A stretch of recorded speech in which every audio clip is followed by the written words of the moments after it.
एक नई यूनिट पढ़ने जा रहे हैं, उसका नाम है न्यूक्लियर फिजिक्स।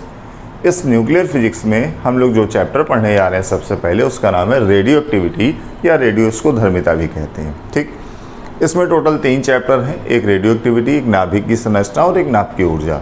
रेडियो एक्टिविटी में कुछ न्यूमेरिकल हैं, नाभिक की संरचना में सवाल नहीं है, और नाभ की ऊर्जा वाले चैप्टर में भी न्यूमेरिकल हैं और इजी न्यूमेरिकल है। मतलब यहाँ कहिए कि थ्योरी बहुत आसान है और न्यूमेरिकल जो हैं थोड़े बहुत वो भी इजी हैं, कोई कठिन नहीं। स्कोरिंग यूनिट है और बड़ी आसानी से उसको समझा जा सकता है और बड़ी आसानी से उसको याद किया जा सकता है।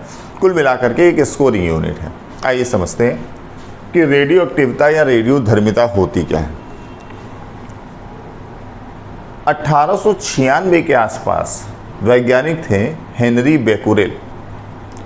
इन्होंने देखा कि एक पदार्थ है और उस पदार्थ के अन्य पदार्थ हैं, लवण हैं।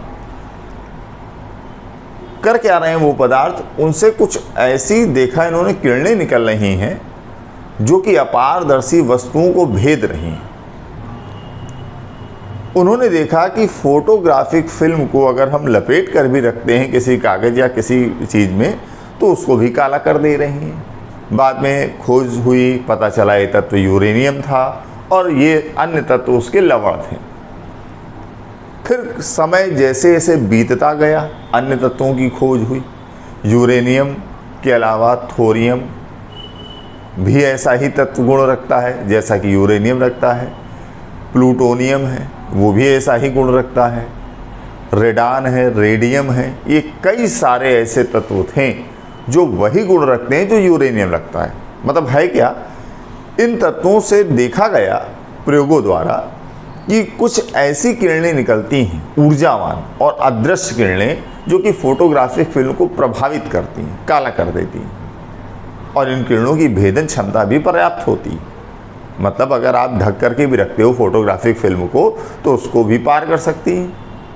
यहाँ तक कि प्रयोगों द्वारा देखा गया इनमें निकलने वाली किरणों में भेदन क्षमता इतनी ज़्यादा होती है कि 2 सेंटीमीटर मोटी एल्युमिनियम की चादर को भी भेद सकती हैं।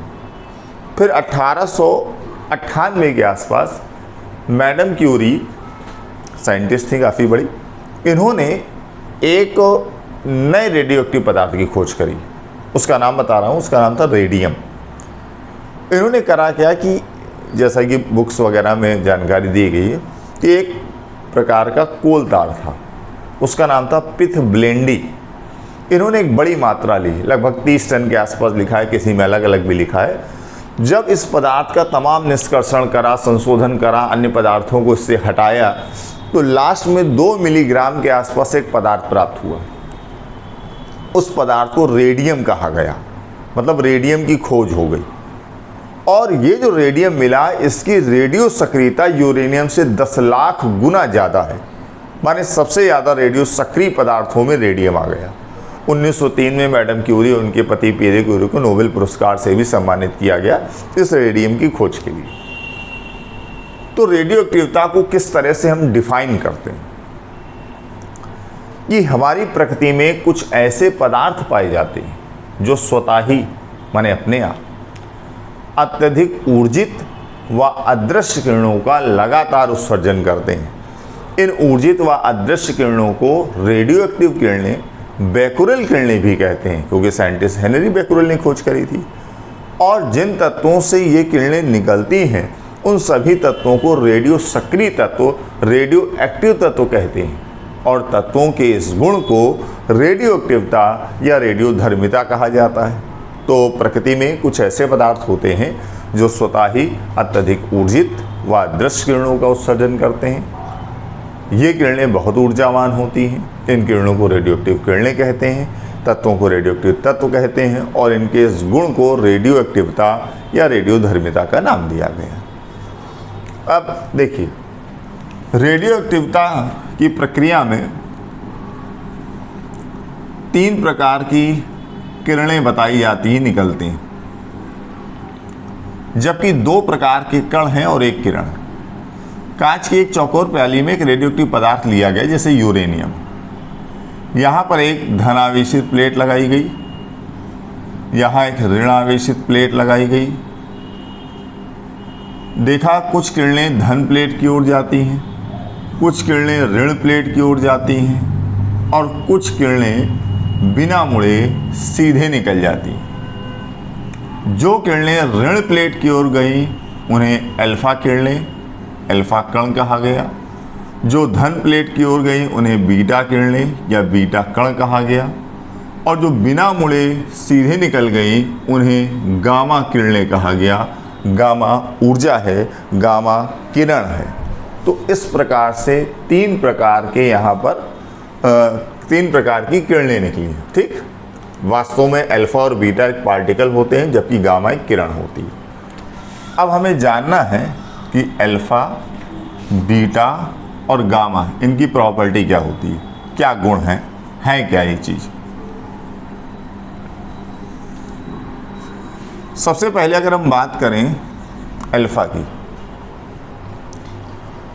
तो अल्फा कण जो है वो हीलियम परमाणु का नाभिक होता है।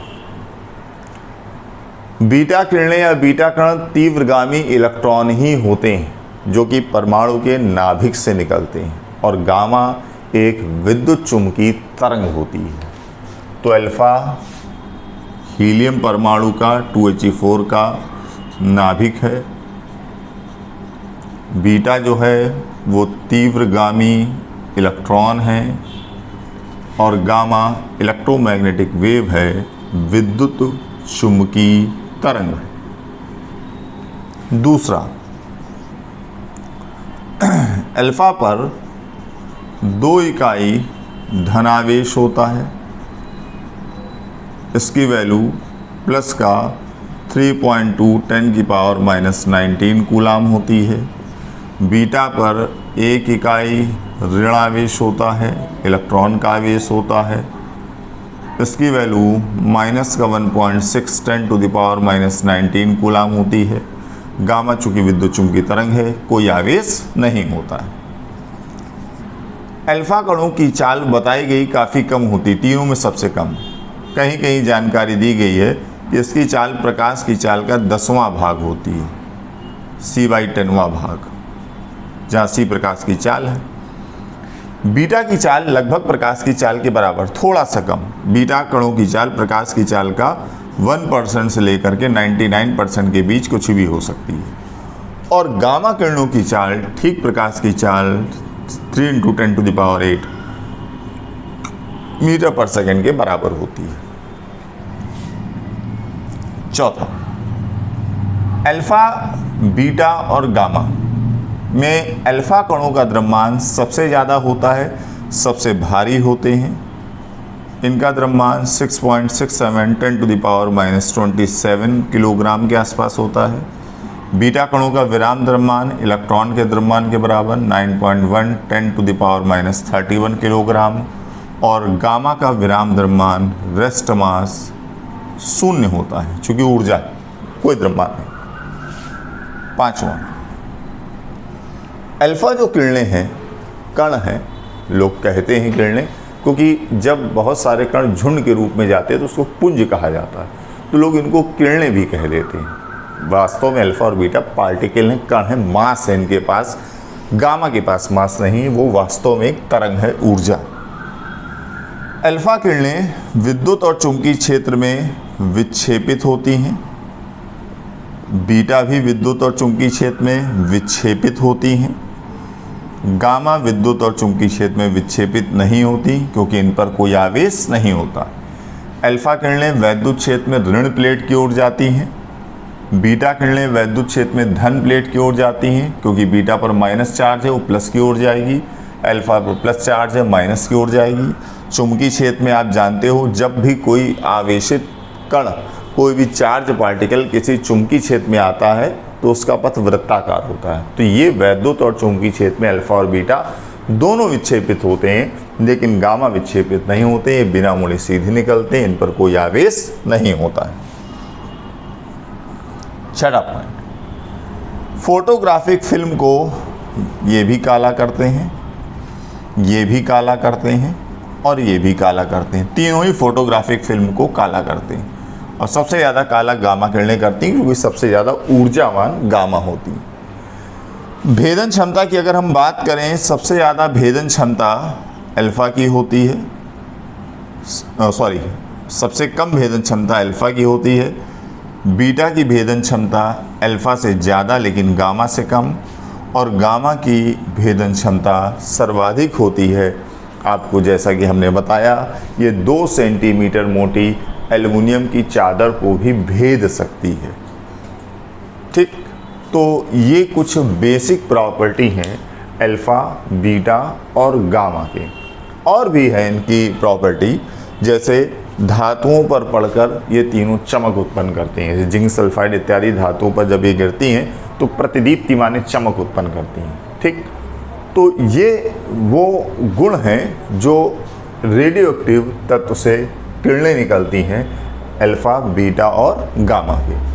तो बेसिक जानकारी आपको इनके बारे में पता होनी चाहिए, इनके क्या गुण होते हैं, होती क्या है ये। फिर उसके बाद हम लोग अब आगे बढ़ते हैं। अगला जो हम लोगों का टॉपिक है उसका नाम है रेडियो एक्टिव क्षय या विघटन क्या होता है। जब भी कोई रेडियो एक्टिव पदार्थ अल्फा या बीटा का उत्सर्जन करता है तो हमेशा वो नए तत्व के नाभिक में नए तत्व के परमाणु में बदल जाता है। इस प्रक्रिया को रेडियो एक्टिव क्षय या विघटन कहते हैं। क्षय माने नष्ट होना, विघटन माने खर्च होना, घटना। एक बात और जानकारी के लिए बता दें, कोई भी रेडियो एक्टिव तत्व या तो अल्फा उत्सर्जक होगा या बीटा उत्सर्जक होगा, एक ही निकलेगा एक बार में, या अल्फा निकलेगा या बीटा निकलेगा। गामा जो कि ऊर्जा है, किरण है, दोनों के साथ निकलती है। ठीक, इस बात को दिमाग में रखिएगा। तो जब कोई रेडियो एक्टिव तत्व अल्फा या बीटा कणों का उत्सर्जन करता है तो नए तत्व के परमाणु में बदल जाता है। इस प्रक्रिया को हम रेडियो एक्टिव क्षय या रेडियो एक्टिव विघटन कहते हैं। जैसे देखिए एग्जाम्पल के रूप में 92 यूरेनियम 238, यूरेनियम का सिंबल है U, 92 इसका परमाणु क्रमांक है और 238 इसका परमाणु भार है। ठीक, ये एटॉमिक नंबर हो गया, एटॉमिक वेट हो गया। इसने एक अल्फा पार्टिकल त्याग दिया, अल्फा निकाल दिया। अल्फा का मीन्स 2He4 होता है। तो होता क्या है, नीचे 2 कम हो जाएगा, 90 बन जाएगा, ऊपर 4 कम हो जाता है, 234 बन जाता है। ये नए तत्व में बदल जाता थोरियम प्लस 2He4। तो यदि 92 यूरेनियम 238 एक अल्फा पार्टिकल त्यागता है तो 90 थोरियम 234 बनता है और साथ में ये अल्फा कण निकल गया जो उसने त्याग दिया है। तो नया परमाणु, नया नाभिक, नया तत्व बन गया कि नहीं। इस प्रक्रिया को रेडियो एक्टिव क्षय या विघटन कहते हैं।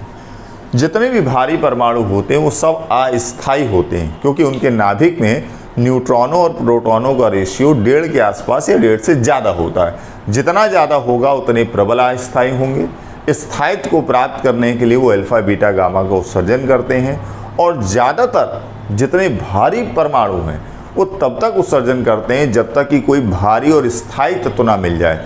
बताया जाता है कि भारी और स्थायी तत्व होता है सीसा, लेड 82 Pb206।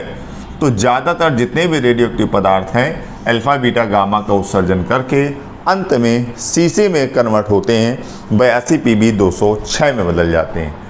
तो इस प्रक्रिया को रेडियो एक्टिव क्षय या रेडियो एक्टिव विघटन कहा जाता है। रदरफोर्ड व सोडी का नियम इसी के संबंध में है, मोस्ट इंपॉर्टेंट है ये।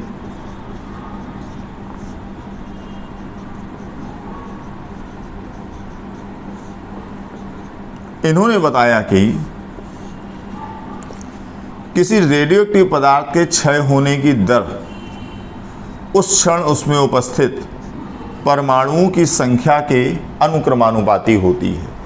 किसी रेडियो एक्टिव पदार्थ के क्षय होने की दर उस क्षण उसमें उपस्थित परमाणुओं की संख्या के अनुक्रमानुपाती होती है। अब यहाँ समझिए क्वेश्चन लिखी क्या है। डीएन का मतलब 6 परमाणुओं की संख्या, dt का मतलब वो समय जितने समय में क्षय हो रहे हैं, और dn/dt को बोलते हैं क्षय होने की दर। 6 संख्या बटे समय तो क्षय होने की दर हुआ। माइनस का यूज इसलिए कर रहे हैं कि क्षय होने पर मात्रा घटेगी, इसलिए माइनस का सिंबल हमने लगाया। और यहाँ n उस क्षण उसमें उपस्थित परमाणुओं की संख्या है। तो नियम ये बन गया कि किसी रेडियोएक्टिव पदार्थ के परमाणु के क्षय होने की दर उस क्षण उसमें उपस्थित परमाणु की संख्या के समानुपाती होती है। ठीक, प्रूविंग करते हैं। प्रोपोर्शनल का साइन हटाते हैं, एक कांस्टेंट लगाते हैं लैम्डा, माइनस को इधर भेज दिया। जहां लैम्डा एक नियतांक है, जिसे क्षय नियतांक कहते हैं, लैम्डा क्षय नियतांक डी के कांस्टेंट कहलाता है। तो यहां से अगर आप dn/n कर लें, बराबर हो जाएगा माइनस का लैम्डा dt। तो इसको इस तरह से लिखा जा सकता है कि नहीं, n वालों को हमने एक साइड कर लिया, तो dn/n बराबर हो गया माइनस का लैम्डा dt।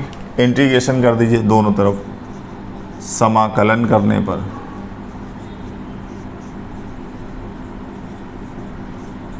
तो जब समाकलन करेंगे तो integration 1/n dn, lambda constant बाहर हो जाएगा, dt का इंटीग्रेशन। सिंपली आपको इंटीग्रेशन करना है, कोई लिमिट नहीं, कहीं कुछ नहीं। आप जानते हो 1/x dx का इंटीग्रेशन होता है log x, तो 1/n dn का क्या बनेगा, log n। और आप जानते हो बेस e चलता है, माइनस लैम्डा dt का इंटीग्रेशन t प्लस c लगा देते हैं, जहाँ c एक समाकलन नियतांक है। ठीक, हमें इस c की वैल्यू पुट करनी है यहाँ पर।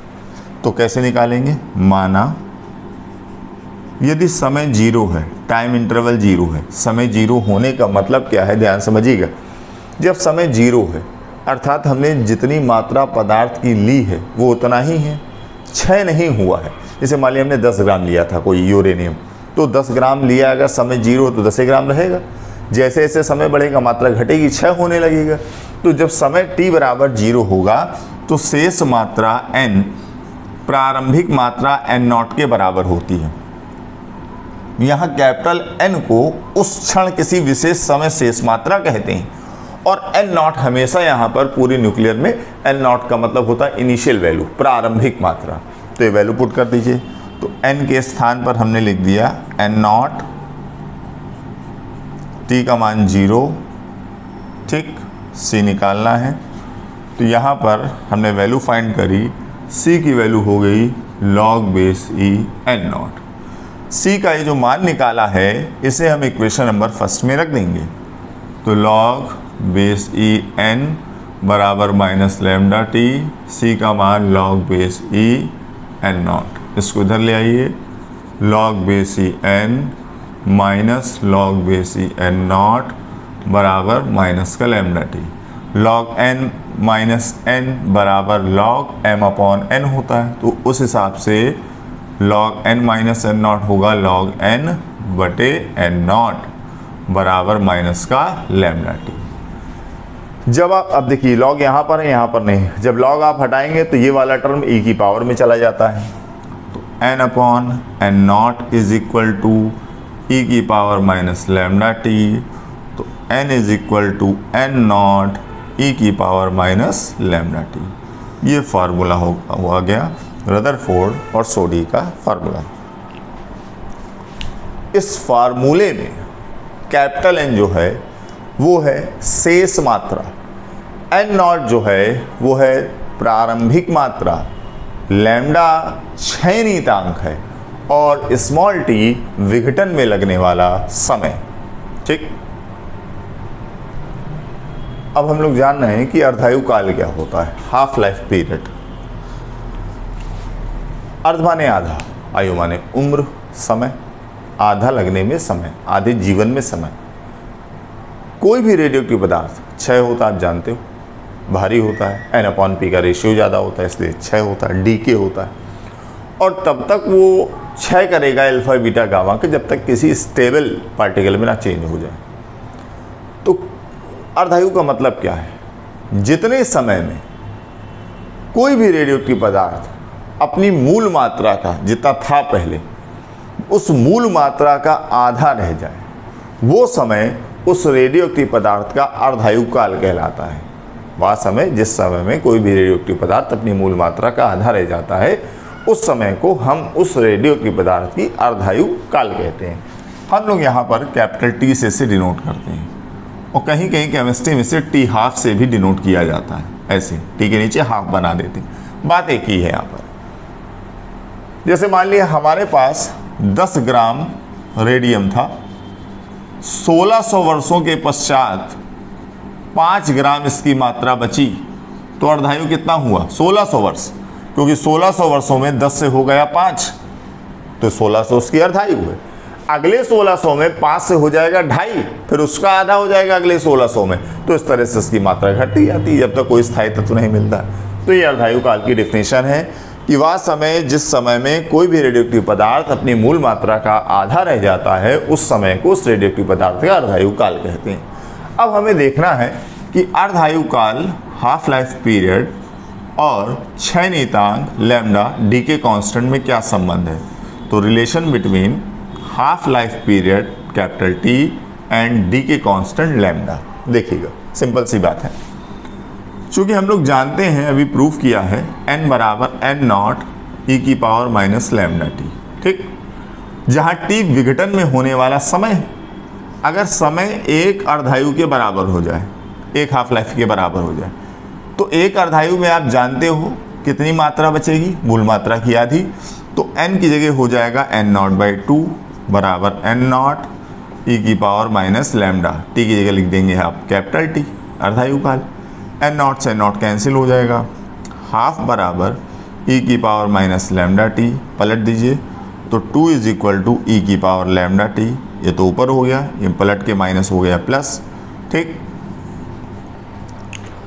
दोनों पक्षों में लॉग ले लीजिए, लॉग बेस ई 2 बराबर लॉग बेस ई की पावर लैम्डा टी। बेस ई को जब 2 में बदलते हैं, बेस ई को जब बेस 10 में बदलते हैं यहाँ पर, तो 2.3026 से गुणा करते हैं, बेस ई कन्वर्ट हो जाएगा बेस 10 में। चूँकि हमें log 2 की वैल्यू बेस 10 पे पता होती है, जब ई पर ही चढ़ता है तो ये कैंसिल हो जाएगा, केवल यहाँ लैम्डा टी पावर ही बचती है।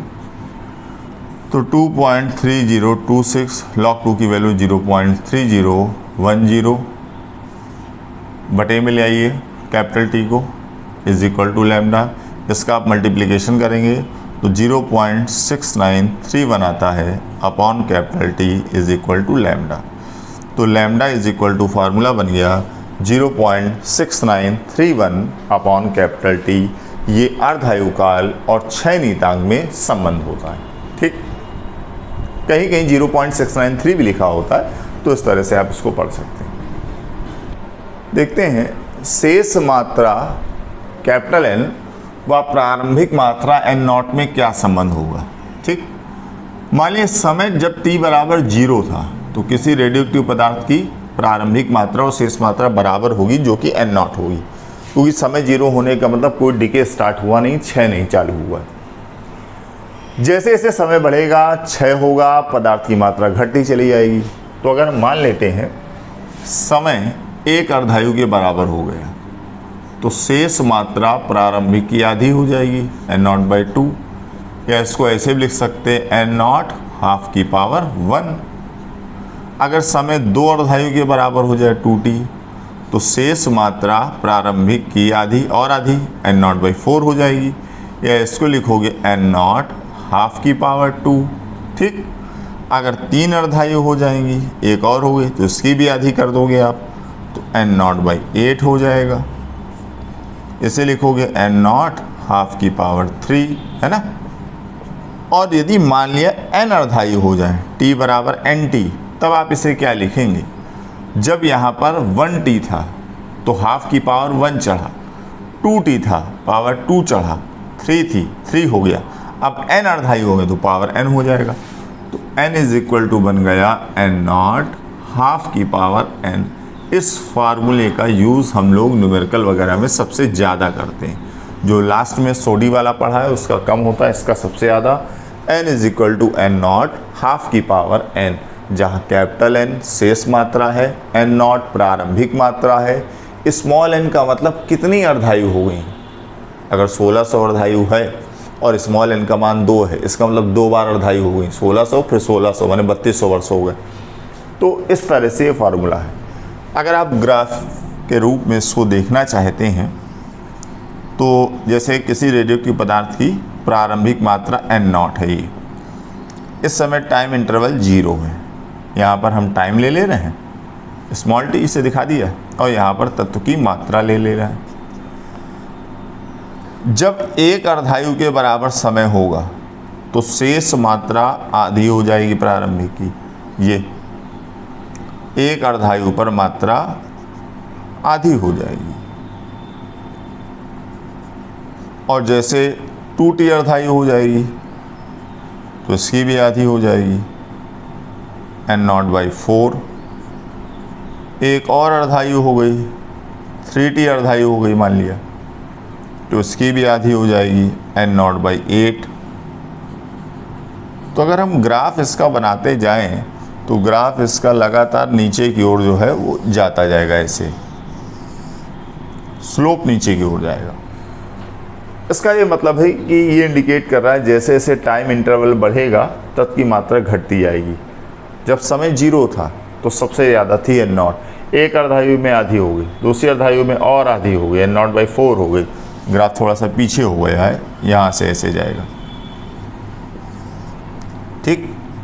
फिर अगले में और आधी हो गई। इस तरह से स्लोप नीचे की ओर है, ढाल नीचे की ओर है, जो ये दर्शा रहा है कि समय का मान जैसे जैसे बढ़ता जाता है तत्व की मात्रा वैसे वैसे घटती जाती है। तो हम लोग इस चैप्टर में फार्मूले के रूप में सबसे ज़्यादा यूज़ करते हैं n = n0 ½ की पावर n का। अब इसी में देख लीजिए,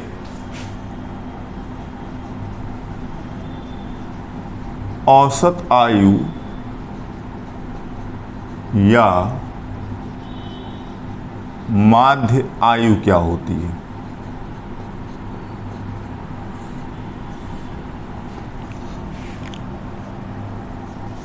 औसत आयु या माध्य आयु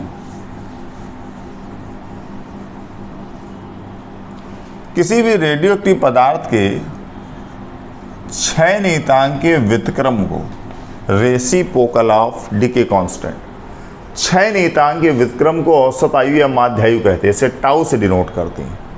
किसी भी रेडियोएक्टिव पदार्थ के क्षय नियतांक के व्युत्क्रम को reciprocal of decay constant is called average life, औसत आयु या माध्य आयु। चूंकि लैम्डा की वैल्यू या लैम्डा का फार्मूला हम लोग निकाला है 0.6931/T, ठीक। जब आप 1 में इसका डिवाइड करोगे तो 1.44 होगा इंटू T। तो ये अर्धायु और औसत आयु में संबंध है। यहाँ T अर्धायु काल है और टाउ यहाँ पर औसत आयु है, तो ये इसमें रिलेशन है। तो इस चैप्टर में ज़्यादातर मुख्य बातें सब हो चुकी हैं। आप इस पर आधारित तमाम सारे क्वेश्चंस कर सकते हैं। बड़े इजी क्वेश्चंस होते हैं, कंपटीशन में बहुत पूछे जाते हैं, स्कोरिंग हो गए। इसमें कोई झंझट नहीं होता, कोई फिगर नहीं होता, बड़ी आसानी से आप लोग लगा सकते हैं, ठीक। जो अगला वीडियो आएगा उसमें इस चैप्टर में लगभग बातें हो चुकी हैं, उसमें कुछ न्यूमेरिकल करना सिखाएंगे। अब होता क्या है कि काफ़ी दिन बाद वीडियो आने का मतलब बीच में जो लाइव क्लासेस चलती है उसमें न्यूमेरिकल चलते रहते हैं। अभी आप लोगों को हम न्यूमेरिकल प्रोवाइड नहीं करा पाए हैं, लेकिन फिर न्यूमेरिकल भी इसमें हम वीडियो में सब डालेंगे। तो आज के लिए इतना ही, और उम्मीद है आप लोगों को समझ में आया होगा।